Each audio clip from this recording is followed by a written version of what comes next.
Muito bom dia. Eu tenho o prazer de moderar a nossa próxima sessão, que será composta por 4 comunicações, e eu vou passar de imediato a apresentar o nosso primeiro orador desta sessão. Pedro Lapa é diretor artístico do Museu Coleção Berardo desde 2011, começou a sua atividade na área da curadoria em 1990 e foi diretor do Museu Nacional de Arte Contemporânea entre 1998 e 2009. E hoje falar-nos-á de Thierry Dudieu. Muito obrigado. Bom dia. Pois bem, eu vou falar de Thierry Dudieu, mas mais concretamente a partir de um ensaio intitulado A Arte Foi um Nome Próprio. O ensaio foi escrito em 1985, desenvolve uma profunda revisão das possibilidades da estética fora de um quadro logocêntrico, através de uma genealogia das possibilidades do juízo estético para construir uma analítica do seu exercício dentro de um determinado quadro histórico, a modernidade, e na sua transição, que então, nessa época, se manifestava. A posição arqueológica que Thierry Dudieu sustenta permite desvincular a sua teoria da pretensão fundamentadora modernista e saborear as ironias do nominalismo, como afirma. Transversal às diversas etapas do ensaio, Fountain, Duchamp, podem ligar.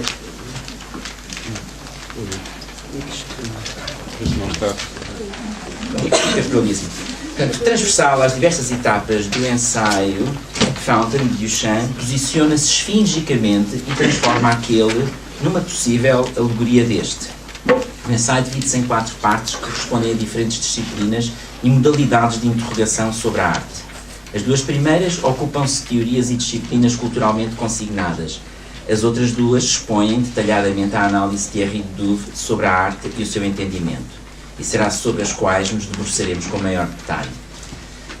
A primeira parte desenvolve-se em torno da questão o que é arte, realizada a partir de um sujeito distanciado e que constitui o método das disciplinas convocadas. Primeiro, da antropologia, que só poderá concluir que a existência de uma estrutura inconsciente universal subjaz ao corpus diversificado, constituído por tudo o que os humanos chamam arte. Segue-se a esta a perspectiva do historiador clássico, que Thierry Dudieu denomina historiador dos estilos. Para este, a arte é a razão de ser autónoma do corpus formado pela documentação que reúne, como uma substância ou uma essência, uma invariante nominal a partir da qual são descritas as flutuações ou variações que são apenas fenomenais. A inquirição histórica será uma forma de clarificar essa invariante. O outro entendimento é o do lógico, que procura dar um estatuto ontológico à arte. A arte seria um predicado comum a tudo o que é designado arte. No entanto, este conceito ou se revela infinito na extensão ou vazio na compreensão. A circularidade da definição empírica, a arte é tudo o que é designado arte, acaba por constituir a sua especificidade ontológica. A distância destes modelos de observadores convocados por Dudieu parece revelar-se imprópria, já que o sentido da arte está em jogo e não apenas o seu reconhecimento, pelo que o passo seguinte implicará recomeçar tudo de novo. No segundo capítulo, as posições convocadas assumem um envolvimento direto e a questão central sofre um desvio e torna-se o que deverá ser arte. Para o sociólogo que se reconhece como observador e parte integrante do fenómeno observado, as formas de exterioridade das anteriores abordagens que afirmavam que a arte é tudo o que os humanos designam como arte, implicando eles, sofre uma reconfiguração que será arte é tudo o que nós designamos como arte, no presente. Se o nós supõe um consenso universal, este é problemático, já que se sustenta na convergência de hábitos que, se parece teleologicamente orientado, é constituído por disposições socialmente adquiridas e objetivamente orquestradas num determinado campo. A uma proximidade maior, as diferenças que estruturam os humanos são de facto conflitos que nos dividem, e a identidade que cimenta a humanidade não é apenas um aspecto biológico, mas um destino histórico. O retorno à abordagem do historiador torna-se assim consequente, embora o seu interesse seja o devir da arte. Não trabalha com um corpus dado, mas com a problematização do consenso, e o seu olhar não é retrospectivo, é prospectivo. Estamos perante um historiador das vanguardas. Trata-se, portanto, de um historiador das vanguardas e as suas esperanças e conquistas, programas ou realizações ou falhas, constituem uma mobilização política. Está, assim, associado a uma filosofia da história para a qual não há definição de arte, exceto o processo histórico através do qual a arte se nega a si mesma e entra em acordo com a sua negação. A identificação da arte com a vanguarda implica a noção de conflito e contradição enquanto tecido próprio da arte. Se arte é o nome comum a tudo o que é designado arte, uma proximidade se pode encontrar com o filósofo lógico, mas este nome não é tratado como um conceito, e se acrescenta um sujeito de enunciação, um nós, e existe uma luta sobre o sentido de arte, esta palavra assume vários sentidos contraditórios. O que as obras de arte têm em comum é o que investimos nelas, guiados pela necessidade coletiva de produzir signos que, por sua vez, nos produzem. Dito isto, nova perspectiva se revela e será a da semiótica. O consenso, na perspectiva semiótica, significa apenas comunicação bem-sucedida, já não é o enigma como para o sociólogo, é apenas a exceção característica de uma mensagem elementar ou de uma codificação estrita e simples. A regra é a polissemia, o equívoco, ruído, disseminação. A regra é arte, linguagem poética, texto sem autor, porque cada leitor é um produtor. Apenas as obras que ativam dissensão merecem o nome arte. Este é um nome para a metáfora do mesmo devir, arte conflituoso e contraditório. A diferença residirá no facto de que o historiador da vanguarda faz uma aposta neste processo e o semiótico uma interpretação. Diz Thierry de Duve que, quando o outro nome da arte é vanguarda, este signo é sempre apanhado no nó da dupla necessidade, ser o símbolo de um impossível consenso e ser o sintoma de uma inevitável dissensão. A abordagem destas três perspectivas, com outro grau de proximidade que o das anteriores, revela-se mais cética, pois que não estrutura nenhum consenso que suporte uma teoria. É o conflito que é procurado. Numa terceira etapa, é excluída a ideia do especialista armado com uma teoria e a interrogação é dirigida ao próprio, à sua personalidade. O amador, que mantém com a arte uma relação amorosa. Ama-se um trabalho em concreto e específico ou outro. E, tal como as escolhas nos casos de paixão, as escolhas em arte são livres e simultaneamente compulsivas. Nesta perspectiva, a definição de arte ocorre então em função de um gosto e de sentimentos particulares. Se é pedida uma definição de arte, tudo quanto pode ser dito é que arte é isto e aquilo, ou seja, um somatório de exemplos. Então cada exemplo será a expressão de um juízo.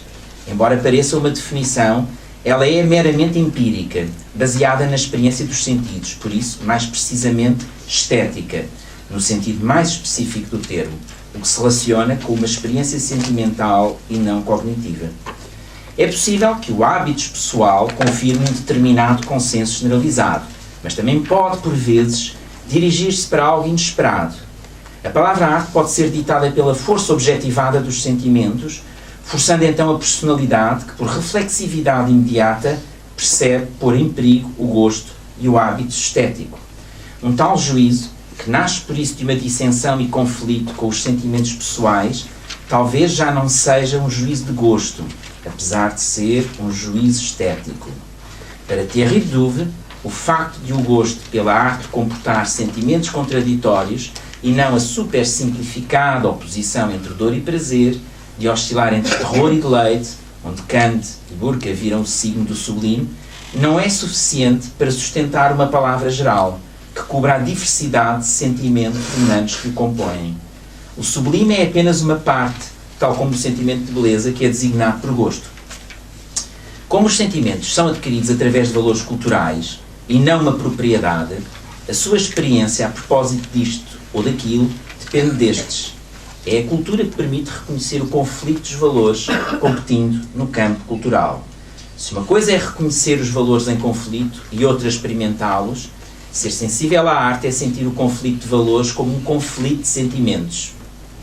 Esta sensibilidade implica diretamente o conflito, Para o sociólogo, a competição de hábitos concorrentes. Para o historiador das vanguardas, a contradição inerente entre arte e anti-arte. Para o semiótico, a disseminação dos signos. E, como tal, está completamente afastada do desinteresse estético. A reflexão dos sentimentos contrários é o que condensa a sua contraditoriedade no sentimento de dissensão, o sentimento de dissentimento. No entanto, o juízo crítico pede o acordo dos outros, pede um público. Uma outra questão que o gosto suscita é a coexistência das contrariedades. Pergunta de Douve como podemos acomodar simultaneamente Rubens e Mondrian, John Heartfield e Leni Riefenstahl, na nossa coleção privada. O juízo estético, que não unifica nada, administra estas passagens.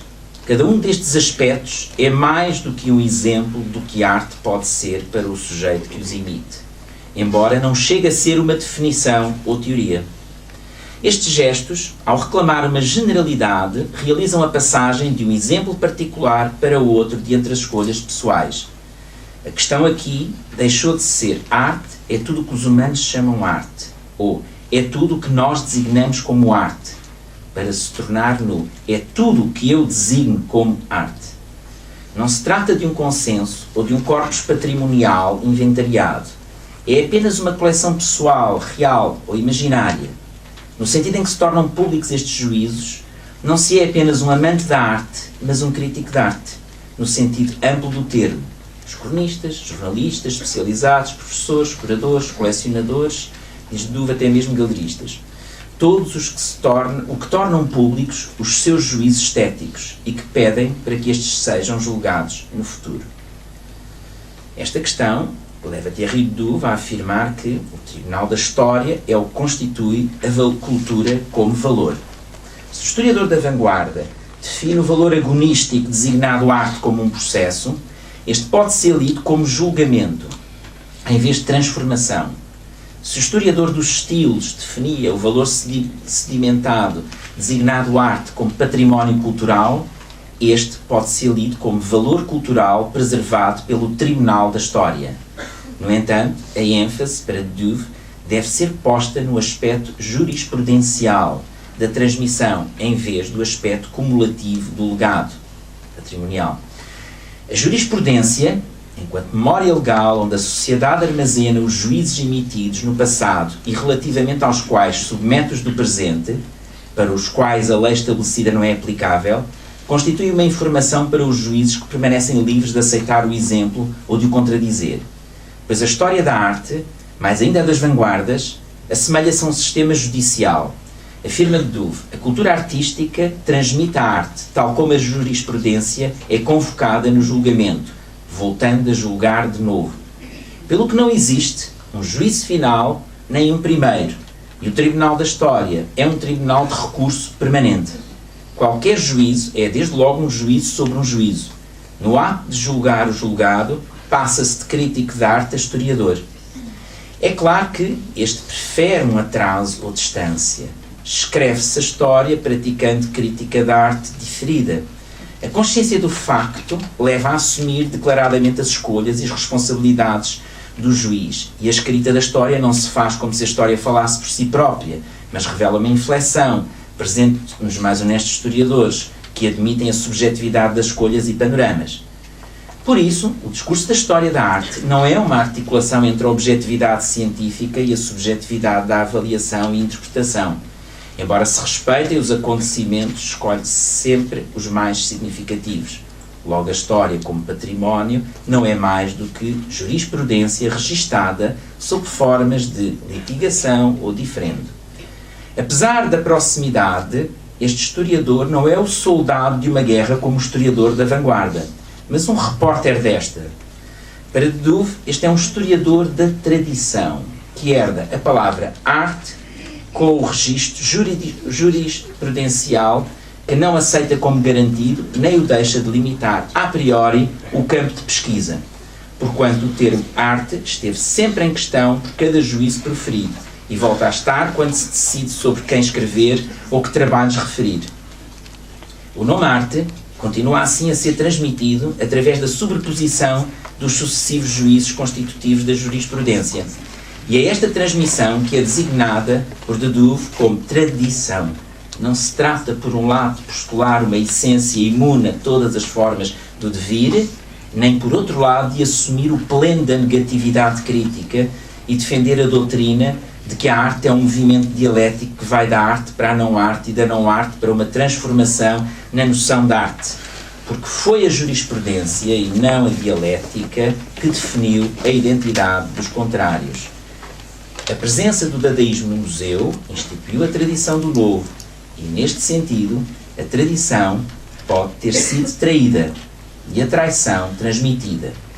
Nos registros da vanguarda, a transmissão tem de ser traduzida como traição. No ato de voltar a julgar, ficará então claro que traição, tradução e transmissão compreendem os três inseparáveis sentidos da palavra tradição. Todavia, o historiador da tradição não está melhor equipado que o mero amante da arte para definir arte.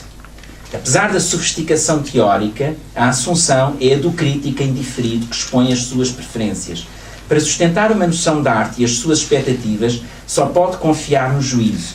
O que importa são as obras escolhidas e o teste da passagem do tempo.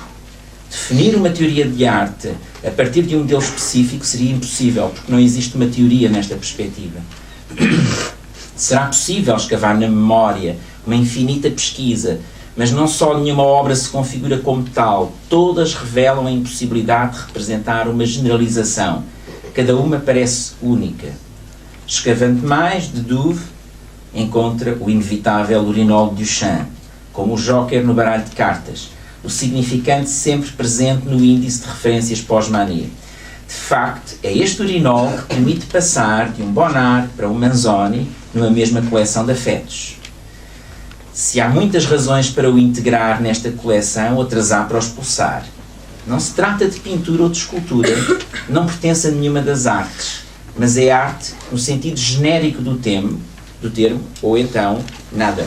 O problema é que, se é escolhido, torna-se exemplar de tudo o que é arte. A sua enorme provocação pode levar a decidir não lhe chamar arte, designando não arte.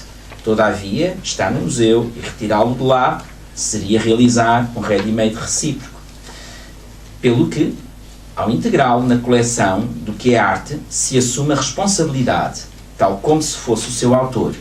Não foi este crítico que o fez, mas Duchamp também não. E nem ele lhe chamou arte, foi a posteridade que o fez. Como a jurisprudência não dispensa o juízo, Thierry Duve assume-se e afirma: é arte esta coisa que eu escolhi para ser o exemplo exemplar de tudo o que eu designo como arte. Chegado a este ponto, não se trata apenas de contemplar um exemplar ou brandi-lo como uma bandeira, mas de o ponderar. Este objeto, produzido industrialmente e feito para uma outra função que não aquela para onde foi deslocado, é um paradigma, um modelo de vários tipos. Um sentimento de que o urinol contém uma teoria da arte em geral revela-se, ainda que não se possa provar, porque através do sentimento não se pode provar nada. Esta generalização afasta-se dos sentimentos e encaminha-se então para a dos conceitos. Não esquecendo o amador da arte, será então preciso saltar para o domínio dos conceitos e recomeçar tudo de novo. E a quarta parte dedica-se então à própria teoria da arte e à estética. A questão que agora se coloca será a da construção de uma teoria da arte fora das determinações da modernidade. A perspectiva é a do teórico da arte ou do esteta. Se o sentimento de que o urinol continha uma teoria da arte era injustificável, tal só ocorria porque o urinol se tornou arte através de um juízo estético. Obviamente que o urinol não pode conter uma teoria, não é senão urinol, e não é o juízo que lhe confere uma. Não existe fundamento teórico para o juízo estético, ou seja, não há uma base na teoria para a afirmação sentimental através da qual se designa como arte o que se designa arte. Um hiato se manifesta então entre o sentimento e o conhecimento. Nem um nem outro se fundam um no outro. Uma primeira proposição teórica será então esta. Não nega a teoria da arte, mas supõe que esta não pode ter origem na crítica da arte, E, reciprocamente, que não há crítica de arte justificada pela teoria. A crítica é o exercício do juízo, cuja justificação é o sentimento que não justifica nada. Pronto.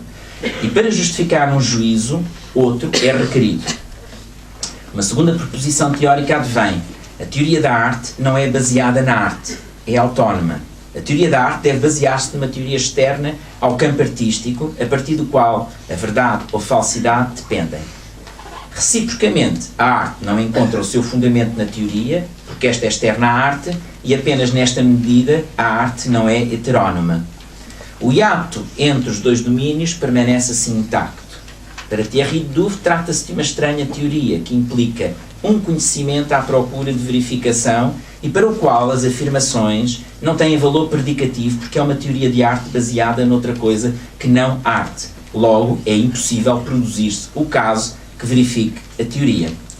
A afirmação, isto é arte, produz um caso de arte, mas não é um caso de teoria. É um caso de sentimento.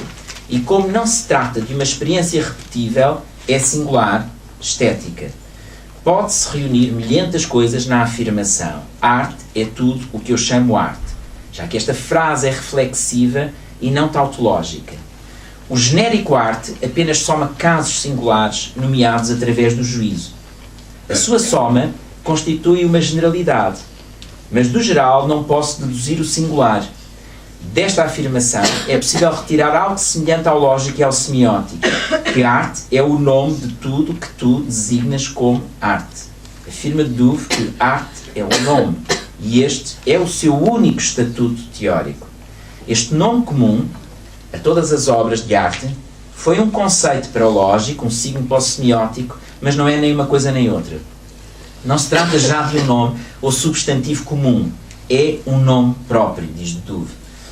O isto é arte permite produzir os referentes, não de um suposto conceito geral de arte, nem de um ilimitado conjunto de signos artísticos, mas da frase que é enunciada caso a caso. Se arte é um signo linguístico, não é um conceito lógico nem um nome comum, embora seja comum a tudo o que se designa por arte, através dos vários juízos, e também por isto não antecede as coisas. Segundo Thierry Doof, o nome arte é um nome próprio, como Maria, Francisco ou Ana, e esta é a única definição teórica que pode ser dada à palavra arte. O caso particular do urinol e do sentimento que contém uma teoria de arte torna um caso particular e paradigmático de outras obras de arte, porque leva a designar arte e tão só. Relativamente a todas as coisas que se supõem arte, é possível expressar-se com outras fórmulas não nominativas, como belo, sublime, extraordinário, sensacional, como arte implícito.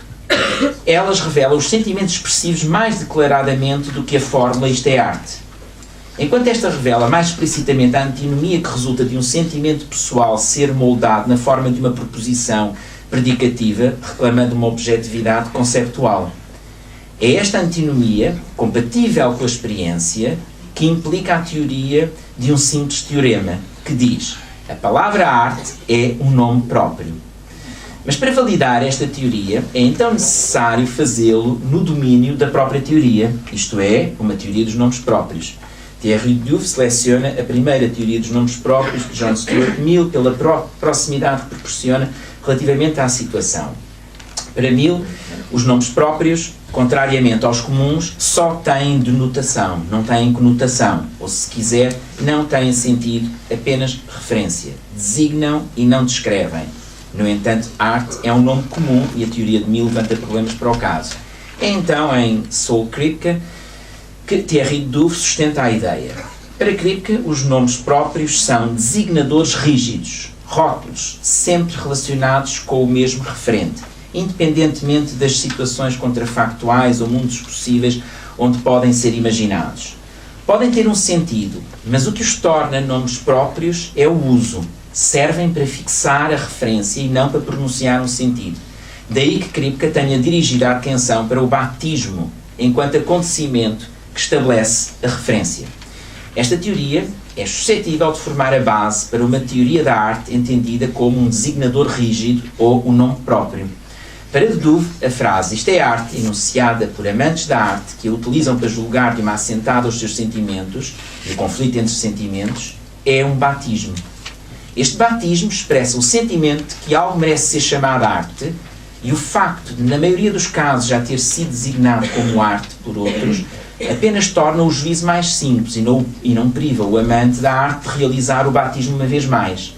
O que importa é que a palavra expressa um sentimento ou conjunto de sentimentos, mas não significa o que exprime. De facto, não exprime nada, ou demasiadas coisas ao mesmo tempo, o que vai dar ao mesmo. Trata-se de um nome próprio, e por isso a palavra arte é uma lacuna. Para de Duve, ao chamar-se isto como arte, não se está a dar o seu sentido. Está-se a relacioná-lo com tudo o resto a que se chama arte. Por isso, os juízos estéticos são sempre comparativos, mesmo que seja inútil precisar o que comparam. Também o que é expresso de cada vez que se batiza de arte algo, tal não é acessível em plena à consciência. Trata-se de sentimentos particulares, anteriormente associados à percepção de uma obra de arte em particular, e que dela se podem desligar subsequentemente e ligar-se a outras obras. Por isso, o sentimento que emerge na presença desta coisa que leva a designá-la como arte é medido pela memória dos sentimentos passados, como se fosse possível uma comparação. Entre os inacessíveis referentes da palavra arte e os referentes do demonstrativo isto, ou seja, entre as ocorrências passadas do sentimento artístico e a do aqui e agora, há caminhos abertos a associações livres ou desbloqueados, através dos quais os afetos são despertados ou silenciados e através dos quais as comparações são compelidas. Os referentes da frase, isto é arte, podem recuar na memória e perder-se nas sedimentações estratificadas de pensamentos e afetos difíceis de discernir e, por essa razão, inconscientes. Estes referentes podem ser agrupados em nome de uma comparação, por vezes entendida como propriedade comum ou signo do seu sentido comum, mas que não é nada senão a referência partilhada deste nome arte, que é o seu nome próprio comum. A referência partilhada que une, cose, reagrupa e opõe todas as coisas que em termos pessoais se podem designar como arte, não está nunca acessível nem ao próprio. Todavia é um processo quase automático da sua experiência de arte que leva a comparar coisas não necessariamente comparáveis.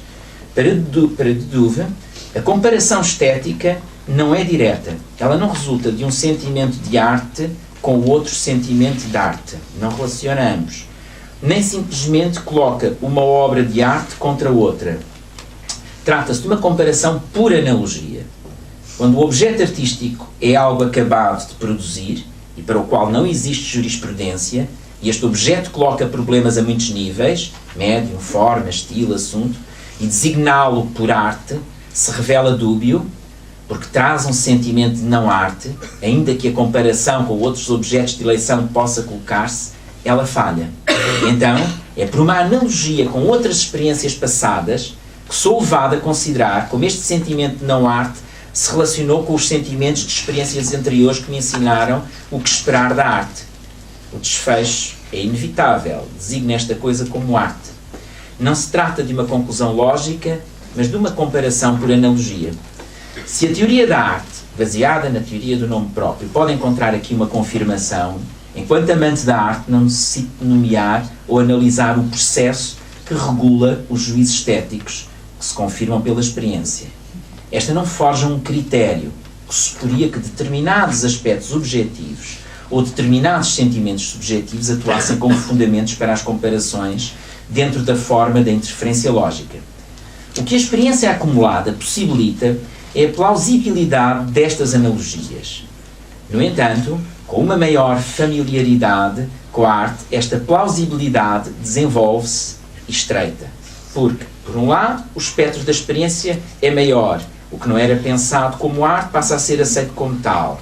E, por outro, o nível de intensidade dos sentimentos, a surpresa, a riqueza da experiência esperada dos objetos artísticos aumenta. Segundo Pierre de Duve, é então esta plausibilidade, mais ou menos racionalizada, interpretada em diversos graus, que constitui a tua ideia de arte. Esta ideia não é um conceito porque é pessoal e não generalizável. Não pode ser formalizável para se provar a sua pertinência ou argumentar a sua lógica nos seus detalhes. e a maior parte das vezes não sabemos de onde vem nem de quem a recebemos. No entanto, tal não significa que ela seja absolutamente original, individual ou soberanamente subjetiva. Ela é histórica, social e culturalmente condicionada. Neste sentido, a ideia de arte de cada sujeito é feita a partir de um hábito estético, de valores culturais integrados, preconceitos ou ideias feitas. Contudo, quando alguém publica os seus sentimentos artísticos, é a sua ideia de arte e não a de outro. É porque se tem de julgar, e por isso sentir o que se sente, que a ideia específica de arte, entenda-se a plausibilidade das analogias a estabelecer, constitui a ideia reguladora do juízo próprio. Sendo sobretudo um amante de arte, esta ideia pode mudar com um sentimento inesperado que introduz nas memórias da experiência do passado um sentimento reflexivo de dissensão, o sentimento do dissentimento. Chegado a este ponto da construção de uma teoria, a sua implicação historiográfica tem que ser considerada através de uma concepção da historicidade da arte. Se para o historiador de arte, então o historiador dos estilos, a historicidade era um dado a partir do estilo, para esta perspectiva ela é-o a partir da jurisprudência. E os estilos que se mantêm ficam a dever-se ao peso dos juízos do passado. E os que são ultrapassados será porque os juízos contrários ao hábito se sobrepuseram. Se para o historiador da vanguarda o sentido dialético da arte nunca é dado antecipadamente nem herdado, mas prescrito como novidade, ele constituía a sua historicidade e por vezes uma confusão emergia entre praxis e teoria. A praxis da arte será o que agora se designa por jurisprudência, e esta constitui uma historicidade imanente à prática do historiador, que não fornece uma forma teórica da historicidade enquanto tal. É aqui que entra o outro nome da jurisprudência, tradição. Tradição como transmissão, tradução, traição. Desde logo, a primeira coisa que a tradição transmite, traduz e trai são as coisas designadas como arte. A sua reunião em museus de arte realiza este processo. Transmite para as gerações futuras, traduz para uma ideologia que o museu sustenta e, consequentemente, opera a sua traição. É o nome próprio da arte que então está jogado neste processo. Thierry Douve afirma que os nomes próprios podem ser transmitidos de três maneiras. A primeira, através da filiação direta de pai para filho, mais amplamente aceite, embora simplista, e concebe a transmissão do nome da arte com o artista, do pai espiritual para o filho espiritual, do mestre legítimo para o discípulo inovador. Normalmente é designado por influência e o nome do pai é transmitido eventualmente para ser traduzido e traído pelo filho que o aceita como tradição. A segunda maneira é através do boato ou rumor. Do mesmo modo que a informação se propaga, uma parte substancial da cultura entendida como conhecimento adquirido, familiaridade, hábitos ou saber viver é tecida através de rumores. O nome da arte ressoa de juízo em juízo, de batismo em batismo. O aqui e agora muda com o tempo e pode-se discordar do isto. A experiência estética não é transmitida, não é intersubjetiva, apenas o nome é, o que não garante a identidade da experiência. O nome é transmitido e repetido, mas o batismo é renovado cada vez que o objeto nomeado é chamado a tribunal perante nova ocorrência do sentimento. A terceira maneira é agora a ideia de arte que junta as coisas. Esta ideia foi transmitida com o nome, enquanto rumor não verificado, ou seja, um preconceito, parcialmente como valor social inalterado, ideologia, parcialmente como jurisprudência novamente julgada. Trata-se de uma ideia difusa, permitindo comparações e também uma regulação formada e enriquecida por cada juízo. Mas não é certo que a ideia seja transmitida com o nome. Se forma uma concepção que é recebida e preservada sem mais juízos, mas se através das coisas reunidas é também a ideia que é julgada, então não é. De cada vez que o sentimento de dissentimento leva a adicionar uma nova e inesperada coisa à coleção crítica, tremem as referências que sustentaram cada obra até então. Por isso, certas expectativas são mais plausíveis que outras e a tradição é traída, porque o que se transmite não é o que se recebe. Também se traduz, uma vez que o nome arte se mantém inalterado para outras coisas que vêm aumentar a dissensão. A ideia de arte mudou, mas não é o seu sentido ou explicação que parecem importar, apesar de uma falta interpretativa. Para Thierry Douve, isto pode explicar porque é que a ideia de arte tem tantas vezes assumido a forma de uma expressão, de uma questão, e porque é que a interrogação sobre o sentido da arte é tantas vezes subestimado e colocado fora das obrigações. Cria-se assim uma dívida que se transmite à posteridade enquanto obrigatoriedade do sentido interrogativo da ideia de arte. Esta tradição é assim uma genealogia através da qual o nome arte foi transmitido e alterado desde os trabalhos do passado até aos da vanguarda, quando passaram de uma época em que significavam beleza, perfeição da sensibilidade ou excelência de execução, para uma época em que foram acreditados, desejados e temidos e que significou a maior indeterminação do sentido e a sua abertura ao não sentido. Trata-se da vanguarda como tradição traída e traição transmitida, consenso como impossibilidade e arte como não arte e não arte como arte. O nome para isto será arte em geral. Neste sentido, esta jurisprudência paradoxal demonstra como a vanguarda é não apenas uma tradição, mas a continuação tout court da tradição. Ao olhar retrospectivamente para esta tradição, que constitui a história a que este entendimento pertence e a historicidade desta história, revela-se o genealogista da transmissão dos nomes próprios, em suma, uma arqueologia do saber. A investigação sobre a transmissão dos nomes próprios revelou que estes podem ser transmitidos por filiação ou rumor e que o nome arte só estabelece um precedente na jurisprudência quando é retransmitido pelo juízo estético, e quanto mais frágil é um precedente, mais crucial se torna. A retrospectiva da jurisprudência permitiu esboçar a árvore da família através do qual o nome próprio arte foi transmitido, enfatizando os juízos baseados no sentimento e dissentimento, e cuja ideia reguladora é em si uma ideia, contra-ideia, arte ou anti-arte, mas sempre uma ideia, qualquer que seja, e que tem que ver com arte. Uma vez que é regulada por uma ideia de arte, qualquer que seja, e não por um critério de arte, esta genealogia no seu todo só deve ter como ideia reguladora a ideia da arte enquanto nome próprio.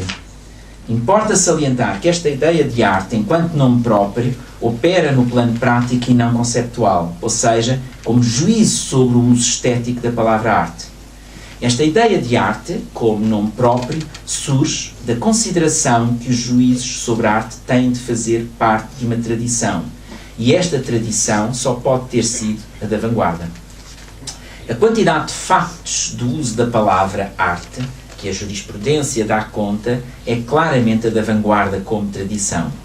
A ideia reguladora utilizada nestes casos estará próxima da vanguarda e é a única que pode dar continuidade à tradição. Segundo Thierry Douve, uma ideia reguladora que reúne perante qualquer sentimento, sentido por quem quer que seja, qualquer coisa que possa ser candidata à arte, só poderia ser a ideia de arte como nome próprio. Esta ideia contém para Douve o ponto principal da tradição em que se julga sem teoria para se poder descrevê-la, e agora teoricamente e sem juízo, como se já não fizéssemos parte dela. Por isso se traduz e se trai, e a transmissão é uma tentativa de descrição. Então, a primeira descrição será: a arte foi um nome próprio. E porque conjuga no passado a declaração teórica a arte é um nome próprio, é histórica. Assim, arte é um nome próprio, é uma definição teórica da arte, mas arte foi um nome próprio, não é uma definição de arte, mas uma descrição arqueológica de uma tradição regulada pela ideia da arte como um nome próprio. Esta tradição, congruente com a história da vanguarda, é a modernidade, afirma Douve. É então possível fazer uma descrição da modernidade na história ocidental, quando a arte era um nome próprio, e reportá-la às práticas estéticas dos artistas, dos amantes da arte, dos críticos, reguladas pela ideia de arte como um nome próprio. Thierry Douve traça um panorama da emergência da modernidade com a ideia de que a arte seria autónoma e de que o nome arte se tornou o nome de uma qualidade inefável que não obedecia a regras pré-estabelecidas e não coincidia com o belo ou o sublime, embora tenha sido muitas vezes por ele substituída. E quando foi arrancada à esfera do mito e da religião e a um espaço de espiritualidade secular para se tornar um objeto de intelecção particular, institucionalizado pelo museu. Data ao seu início do século XVIII e refere a emergência a uma reclamação do gosto e dos meros amantes de arte que julgam na base do sentimento despertado, a partir dos quais emerge um género literário sobre a obra de arte, a crítica, que estabelece polemicamente uma mediação entre esta e o público. A emergência da história da arte como disciplina tem lugar e a estética emerge até se definir como uma crítica da faculdade de julgar. Se o início da modernidade é relativamente fácil de estabelecer, o seu fim é mais problemático. E se assim é, tal se deve à indecisibilidade que transporta, pelo que o seu fim é tão velho quanto a própria modernidade. Diouf afirma que o período que inventou a história não podia falhar ao conceber-se como um movimento para diante através de um projeto da sua própria realização e autonegação. A negatividade da vanguarda deixa supor a sua realização na sua morte e a perseguição da novidade procura um horizonte para além do moderno e que o próprio moderno supera por sua vez. Por isso, a modernidade é constituída por um infinito processo de fins. Mas se isto pode ser dito, é porque foi atingido um momento na história em que um depois da modernidade se vislumbra. No entanto, o fim da modernidade, entenda-se, o fim da ideia de arte como nome próprio, enquanto realização através da desrealização, tornou-se o programa da própria modernidade a partir de Hegel. A autonomia é o objeto da arte no seu destino histórico e o seu progresso comporta o processo do seu desaparecimento. Segundo Thierry Deuve, para este programa, o amante da arte e o crítico são projetados na posição especulativa do historiador e do filósofo, e dessa posição observam uma história da arte já realizada. Então, uma vez que o período que assumiu a arte como nome próprio, enquanto ideia reguladora parece ter chegado ao fim, torna-se urgente para Deuve rever os seus inícios e perceber a confusão trazida por Hegel. Para isso, é importante perceber as relações que Thierry Deuve estabeleceu entre estas figuras e posicionamentos que tem vindo a evocar: o amante da arte, o crítico da arte, o historiador da tradição, o esteta, ou teórico da arte, o genealogista, ou teórico da historicidade, e o arqueólogo. É possível ser um amante da arte e não expor publicamente os seus juízos. Para ser um crítico e expor os seus juízos, também se é um amante da arte, mas não se tem de ser um historiador. Pode-se fazer crítica da arte sem ambições teóricas, mas é absurdo fazer teoria da arte sem refletir na atividade do crítico. É legítimo acrescentar à jurisprudência novos juízos. No entanto, falha-se o entendimento da historicidade da tradição se não se refletir como teórico na jurisprudência na qual o crítico e o historiador estão imersos. Será apenas desempenhando estes 5 papéis por esta ordem que é possível reinscrevê-los no período em que tiveram origem e só então, olhando para a modernidade, se pode ter uma perspectiva da sua cultura que sustentou na ideia de que a arte era autónoma e em tudo o que por necessidade contradissesse esta ideia. Só então a modernidade revelará, diz ele, o frutuoso engano em que se alimentou, ou seja, partindo do uso regulativo da ideia de arte como nome próprio, acreditou e procedeu a partir do uso conceptual ou especulativo do nome arte como ideia. Esta crença ou desejo permitiram a sua regulação e produção. Tal permitiu aproximar filosofia e arte, criar uma voluntária dependência entre ambas e mesmo a própria obrigação de escrever a arqueologia da modernidade. A ideia de que a arte moderna seria uma filosofia encenada é hoje não mais do que um facto histórico suscetível de interpretações para o arqueólogo. Realizado este círculo, a modernidade aproxima-se de um novo fim, de uma nova injunção, a do pós-moderno. Com esta transição, um balanço implica não menos verdade é o facto de que as vanguardas do amanhã, talvez já do nosso hoje, têm de olhar para o seu passado em busca de referências exemplares. Para Deuve, o que a arte deverá ser já não está à nossa frente como uma promessa. Por isso, Fountain não é mais pós-moderno que moderno. Trata-se de uma referência exemplar, um paradigma julgado como tal. Um paradigma da referida transição que parte de um período em que a arte era um nome próprio e vai até um período para o qual a ideia reguladora de arte como nome próprio se tornou um dado.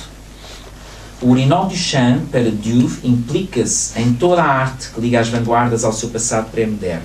Fountain não encerrou a definição da arte em si de forma tautológica ou autorreferencial, nem se abre a uma incompletude essencial do que qualquer coisa vale.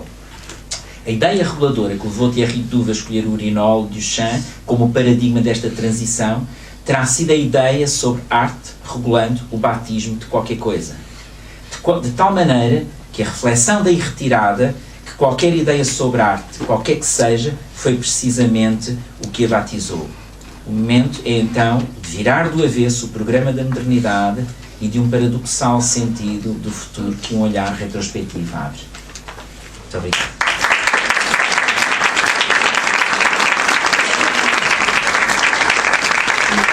Nós temos apenas tempo para uma breve questão.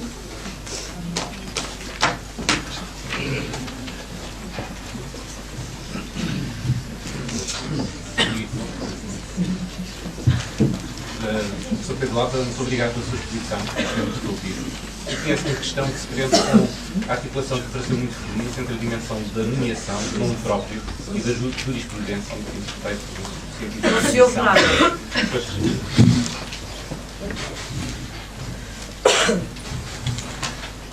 Professor Pedro Lapa, muito obrigado pela sua exposição, que gostei muito de ouvir. Eu tinha a seguinte questão. Estabeleceu a relação, a articulação que pareceu bastante feliz entre, por um lado, o ato de nomeação, a dimensão do nome próprio, e, por outro lado, a dimensão da tradição, da jurisprudência, no fundo, da própria história da arte que está essencialmente em causa. E fez referência à dimensão do pensamento do nome próprio, conforme ele é pensado pelo filósofo americano Kripke. Mas se eu entendo bem o sentido de nome próprio em Kripke, o que está em causa, como referiu, e bem, é a indicação de um designador rígido. Ou seja, significa que se eu nomear algo como sendo uma obra de arte, então significa que não só eu, mas todos os outros terão que aceitar a noção de que isso é uma obra de arte em todos os mundos possíveis. E isso levanta alguns problemas em face precisamente deste ato particular e singular que cada um de nós pode eventualmente dizer isto é uma obra de arte e todos os outros considerarem que não é. Pronto, é a minha dificuldade.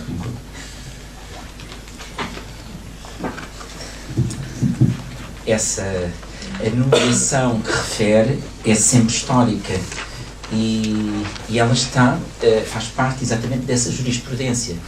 Ela é um tribunal, um campo de batalha contínuo, pelo que ela posiciona sempre um lugar de dissensão. Não existe o designador rígido daqui, serve apenas para manter a referência, indexar a referência. Não serve como um conteúdo propriamente, pelo que ela não é partilhada por todos no sentido em que a própria história e o próprio terreno da arte, este tribunal, toda esta jurisprudência é um processo em contínua revisão e em contínua batalha. Logo, o processo é continuamente conflituoso. Por isso, também todo este momento em que a arte é o nome próprio, que é de designar a própria modernidade, é todo ele um campo historicamente consignado, não só no tempo, mas também em termos de opiniões, de epistemas e de lógicas que com ele convivem. Não há uma pretensão de universalidade, porque não é propriamente um conceito. Penso que... Obrigado. Muito obrigada por esta ótima apresentação. E eu chamaria à mesa a nossa próxima oradora que